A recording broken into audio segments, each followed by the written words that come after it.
अस्सलाम वालेकुम स्टूडेंट्स। जैसे कि हम लोगों ने इन्फेक्शस डिजीज़ स्टार्ट की हुई थी, उसके कुछ टॉपिक्स रह गए थे तो वहीं से हम लोग कंटिन्यू करेंगे। Liver abscess, basically liver abscess pyogenic liver abscess भी हो सकती है, अमेबिक लिवर एब्सिस भी हो सकती है, हाइड्रेटेड लिवर डिजीज़ भी हो सकती है। तो मेनली हम इन तीन ही डिजीज़ के बारे में पढ़ेंगे। वैसे तो ये अनकॉमन है लेकिन बहुत इंपॉर्टेंट है, क्योंकि अगर इसको ट्रीट ना किया गया वक्त पे और अनट्रीटेबल रह गए तो ये जो है ना मोर्टेलिटी भी कॉज कर सकती है। ठीक है, लेट्स स्टार्ट। अच्छा, तो लिवर एब्सिस जो है ना बेसिकली हमारे पास जो इन्फेक्शन है वो लिवर तक पहुंचता कैसे? या तो हमारे पास हेपेटिक सर्कुलेशन के ज़रिए फैलेगा, या पोर्टल सर्कुलेशन के ज़रिए इन्फेक्शन लिवर तक फैलेगा, या तो बिलियरी ट्री के ज़रिए, या बिलियरी ट्री के ज़रिए बिलियरी ट्री में क्या मसला हो सकता है, कोई इंजरी हो सकती है, कोई ट्रॉमा हो सकता है, या कोई एडजेसेंट ऑर्गन से जो है ना इन्फेक्शन हमारे पास लिवर तक फैल रहा है। ठीक है, अब इसके क्या क्या कॉजेज़ हो सकते हैं? कोई भी बिलियरी डिजीज़ हो सकती है। बिलियरी डिजीज़ मेनली जो है ना कॉज इसका पायोजेनिक लिवर एब्सिस का बिलियरी डिजीज़ ही होता है। बिलियरी डिजीज़ में क्या क्या हो सकता है? हमारे पास असेंडिंग इन्फेक्शन हो सकता है ड्यू टू बिलियरी ऑब्स्ट्रक्शन, जिसको कोलेंजाइटिस भी कहते हैं। ठीक है, या फिर कोई कॉन्टेनिजियस स्प्रेड एम्पायमा हो, गॉल ब्लैडर अगर वहाँ से फैल रहा हो। ठीक है, सेकेंडली हमारे पास क्या हो सकता है? कोई कॉलोनिक डिजीज़ है, कॉलोनिक डिजीज़ में हमारे पास डायवर्टिकुलाइटिस आ जाता है, या कोई क्रॉन्स डिजीज़ है। ठीक है, थर्डली हमारे पास क्या अदर कॉजेज़ हो सकते हैं जिनमें हमारे पास आ जा सकता है? Pancreatitis, intra abdominal sepsis. ठीक है, या फिर कोई ट्रॉमेटिक इंट्रोडक्शन हो गया है, उस जगह से भी कॉज फैल सकता है हमारे पास इन्फेक्शन लिवर तक, जो कि कॉज करेगा पायोजेनिक लिवर एब्सिस। मेनली कौन से ऑर्गेनिजम्स जो है ना इन्वॉल्व होते हैं? में कॉमनली जो है ना, और most commonly E coli and streptococcus milleri. Streptococcus milleri कहते हैं, मिलराई कहते हैं, जो भी आप इसको प्रोनाउंस करना चाहें। स्ट्रेप्टोकोकस मिलराई जो है ना कॉज करते हैं। उसके बाद हमारे पास स्ट्रेप्टोकोकस विकैलिस हो गया, बैक्टीरियोइड्स हो गए, क्लैप्सिला नमूनिया हो गया। ये सारे ऑर्गेनिजम्स बेसिकली हमारे पास पायोजेनिक लिवर एब्सिस कॉज कर रहे होते हैं। क्लिनिकल फीचर्स क्या होंगे हमारे पास? इसके पेशेंट कैसे प्रेजेंट करेगा? मे बी पेशेंट जो है ना ऐसे प्रेजेंट कर सकता है कि उसको हाई ग्रेड फीवर हो। ठीक है, या फिर विद राइगर्स एंड चिल्स हो, with rigors and chills. Right upper quadrant pain होगा, right upper quadrant pain in होगा, जो कि राइट शोल्डर पे रेडिएट कर रहेगा।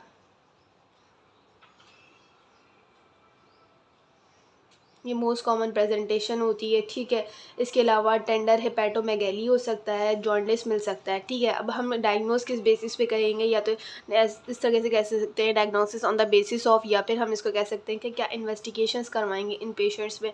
तो हम लोगों ने जो है ना मेनली अल्ट्रासाउंड एब्डोमेन करवाते होते हैं, जिसमें हमें पता चल जाता है 90%, जिसमें हमें पता चल जाता है कि एब्सिस है, प्रेजेंट है। और ज़्यादातर जो है ना पायोजेनिक लिवर एब्सिस में हमारे पास मल्टीपल एब्सिस मिलती हैं। मोर देन 90% केसेस में मल्टीपल एब्सिस मिलती हैं। ठीक है, ये मल्टीपल एब्सिस मैं इसलिए यहाँ पे कह रही हूँ, फिर मैं आगे जाके टॉपिक में बताऊँगी कि मल्टीपल एब्सिस मैंने यहाँ क्यों कहा है, क्या डिफ्रेंसिएशन है इसकी। ठीक है, नेक्स्ट जो है ना हम लोग CBC करवाते हैं तो हम लोग को ल्यूकोसाइटोसिस मिलता है, इंक्रीज WBC काउंट है। जाहिर सी बात है, पायोजेनिक लिवर एब्सिस है तो हमारे पास WBC इसका काउंट जो है ना बढ़ जाता है। उसके अलावा alkaline plasma alkaline phosphatase increase का लेवल्स जो है ना इंक्रीज़ होते हैं, प्लाज्मा अल्कलाइन फॉस्फेटेस के लेवल। और मेनली ये अल्कलाइन फॉस्फेटेस के लेवल क्यों इंक्रीज़ होते हैं? अगर कोई भी बिलियरी कॉज है, जैसे कोलेंजाइटिस हो गया, ठीक है, वहाँ या कोई बिलियरी ट्री का कॉज है, तो उसमें हमारे पास अल्कलाइन फॉस्फेटेस के लेवल्स इंक्रीज़ मिलते हैं। ठीक है, ट्रीटमेंट क्या होगा? इन पेशेंट्स को हमने ट्रीट कैसे करना है? उसके अलावा भी यहाँ पे और हमें इन्वेस्टिगेशंस मिलती हैं, जैसे कि हाइपो एल्बुमिया मिलता है। हम लोग चेस्ट एक्सरे करवाएंगे तो हम लोग को चेस्ट एक्सरे में क्या मिलेगा? चेस्ट एक्सरे में ना ऐसा हो सकता है कि राइट डायफ्राम जो है ना रेस हो, रेस डायफ्राम हो। क्योंकि नीचे इसके लिवर प्रेजेंट है ना, अगर एब्सिस है तो वहाँ पे तो रेज राइट डायफ्राम भी मिल सकता है। इसके अलावा जो है ना इफ्यूजन भी मिल सकती है राइट लंग पे ही, base of the right lung पे ही। ठीक है, ट्रीटमेंट ऑप्शंस क्या है हमारे पास, कम्बिनेशन ऑफ एंटीबायोटिक्स देंगे जैसे कि एम्पिसिलिन दे सकते हैं, प्लस जेंटामाइसिन, मेट्रोनिडाजोल देंगे। और इसके अलावा मल्टीपल एब्सिस हैं तो हम लोग अल्ट्रासाउंड गाइडेड एस्पायरेशन कर देंगे, ड्रेनेज ऑफ एब्सिस कर देंगे।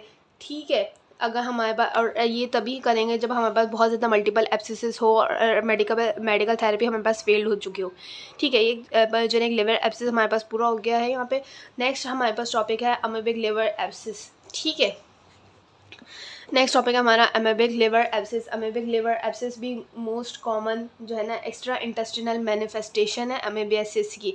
एक्स्ट्रा इंटेस्टिन आपको पता है, जैसे कि अमेबियासिस जो है ना डायसेंट्री करवा रहा होता है, डायसेंट्री के साथ साथ अगर पूछा जाए कि और क्या करवाता है तो अमेबिक लिवर एब्सिस भी करवाता है। ठीक है, ये बेसिकली कैसे होता है कि जो ट्रोफोसाइट्स होते हैं ना उसके वो पोर्टल वेनस सर्कुलेशन में ना एंटर हो जाते हैं, फिर पोर्टल वेनस सर्कुलेशन में एंटर होके ना ये वहाँ से पोर्टल वेनस सर्कुलेशन में एंटर होके लिवर तक जाते हैं, वहाँ पे ये लिवर एब्सिस कॉज करते हैं। ठीक है, क्लिनिकल फीचर्स इसका हम एक पेशेंट किस तरीके से प्रेजेंट करेगा, मे बी जो है ना right upper quadrant abdominal pen होगा। अच्छा, आपने ना हमेशा याद रखनी है जब भी हमारे पास right upper quadrant abdominal pain की बात होगी तो आपने ज़्यादातर सोचना है कि लिवर हो सकता है। ठीक है, अगर उसका खाने से लिवर गॉल ब्लैडर का मसला हो सकता है। अगर आपके पास कोई भी सिनेरियो में फूड रिलेटेड कोई मसला नहीं बताया गया, नोजिया वोमिटिंग फूड से रिलेटेड कुछ नहीं बताया गया, तो मतलब कि वो गॉल ब्लैडर से उसका कोई ताल्लुक नहीं है। ठीक है, फिर उसका मतलब है कि ये हमारे पास प्योरली लिवर का ही कोई ना कोई मसला है। इस तरीके से अपना अप्रोच करना है अपना पेशेंट को। अच्छा, क्लिनिकल फिर right upper quadrant abdominal pen हो सकता है, वही बात है कि पेन रेडिएट करेगा शोल्डर पे, टेंडर हिपेटोमेगैली मिल सकती है। अच्छा, तो फिर हम लोग ये सारे सिम्टम क्लिनिकल फीचर्स तो वही हो गए जो हमें पायोजेनिक लिवर एब्सिस में मिल रहे थे। तो हम लोग उसको डिफ्रेंशिएट कैसे करेंगे, बेसिकली हम इसको अमेबिक लिवर एब्सिस से इस तरीके से डिफ्रेंशिएट करेंगे, इसमें ना कोई टॉक्सिसिटी नहीं होगी। जबकि जो हमारे पास एम्पियोजेनिक लिवर एब्सिस था ना उसमें हम लोग को टॉक्सिसिटी मिल रही थी। इसके अलावा ना हाई स्विंगिंग फीवर होगा, हमें फीवर कम ज़्यादा मिल रहा होगा। जो कि हमारे पास पायोजेनिक लिवर एब्सिस में सिर्फ हाई ग्रेड फीवर था विद राइगर सेंचिल, बल्कि और अमेबिक लिवर एब्सिस में हम लोग को हाई स्विंगिंग फीवर मिलेगा।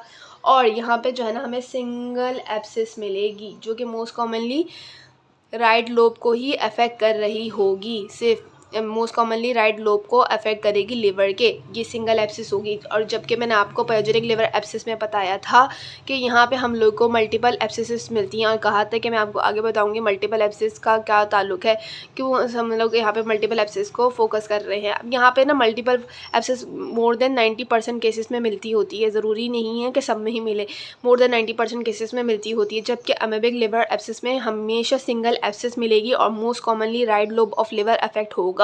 ठीक है, ये 3 बातें आपने याद रखनी है जो कि हमें अमेबिक पायोजेनिक लिवर एब्सिस को अमेबिक लिवर एब्सिस से डिफरेंशिएट करेगी। ठीक है, वरना तो क्लिनिकल फीचर्स दोनों के सेम हैं, तो सिर्फ ये 3 पॉइंट्स हैं जो कि डिफरेंशिएट करेंगे हमें पायोजेनिक लिवर एब्सिस से। ठीक है, नेक्स्ट है हमारे पास क्या अमेबिक लिवर एब्सिस जो है ना हमारे पास क्या कॉम्प्लिकेशंस क्या कर सकती है। मे बी ये ना रप्चर हो जाए और लंग्स रप्चर होके कहाँ चल जाए, लंग्स में चले जाए, प्लूरल कैविटी में चले जाए, या फिर ये रप्चर होके हमारे पास पेरिटोनियल कैविटी में जा सकती है, पेरिकार्डियल कैविटी में जा सकती है। ठीक है, नेक्स्ट है हमारे पास इसको, अब हम इसकी क्या इन्वेस्टिगेशंस करेंगे, इसको डायग्नोस किस बेसिस पे करेंगे। एक तो क्लिनिकल फीचर्स हो गए, ये हमने बात कर ली।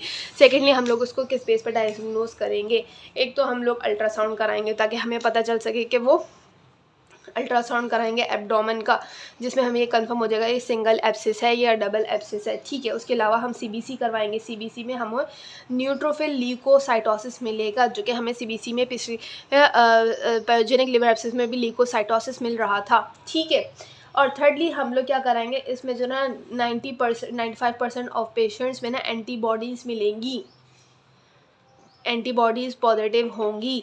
ठीक है, मेनली आपने इसको क्लिनिकल बेसिस पे ही डायग्नोस करना है। मे बी इस पेशेंट में हिस्ट्री और डायसेंट्री वगैरह की, तो वो भी आपने रूल आउट करनी है। ट्रीट कैसे करेंगे इन पेशेंट को? इन पेशेंट में हम लोग मेट्रोनिडाज़ोल देते हैं, और इसके अलावा अगर एंटीबायोटिक थेरेपी मेट्रोनिडाज़ोल देते हैं, और